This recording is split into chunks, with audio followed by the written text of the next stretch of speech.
Autre métier en difficulté, celui de rebobineur. Le rebobinage, c'est la réparation des moteurs électriques, activité longtemps en perte de vitesse chez nous, mais qui reprend un petit peu d'essor, sauf que la formation n'est plus assurée. Joël Meert s'est rendu dans une société où les anciens forment donc les plus jeunes, et c'est une question de survie. Nous partons à Leuze-en-Hainaut. Ces deux hommes ont un point commun, les moteurs électriques. À gauche, Pierre Crusnière, 50 ans d'expérience, nous l'appellerons le maître. À droite, Samuel Catigno, les mains dans les moteurs depuis 1 an, lui, c'est l'élève.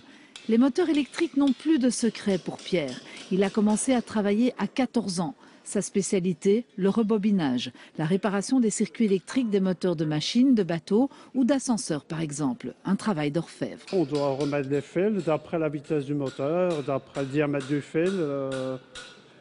Il faut les recalculer pour les refaire. On doit les recalculer ou alors il faut voir comment ils sont faits parce que chaque moteur est différent d'un de l'autre.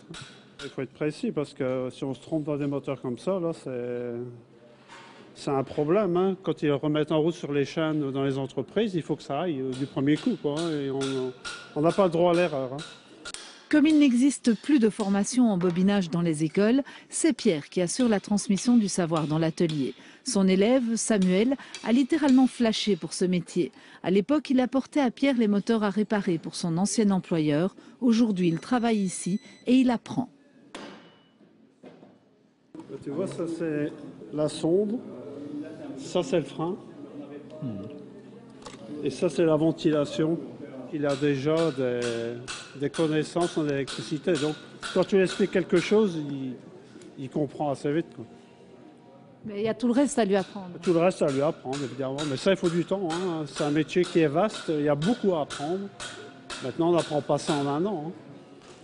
Il y a beaucoup de choses, c'est pas que c'est compliqué, mais c'est complexe. Il faut tout le temps bien écouter ce qu'on dit, bien regarder les gens qui ont de l'expérience. Il y a 1 an que je suis là, j'apprends tous les jours et je pense que j'apprendrai jusqu'à la dernière année. Activité en voie de disparition, le rebobinage connaît aujourd'hui un nouvel essor. Actuellement, la tendance est de plus en plus à réparer plutôt que remplacer. S'ajoute à cela la production de moteurs. Bref, l'avenir de l'atelier s'annonce on ne peut plus favorable.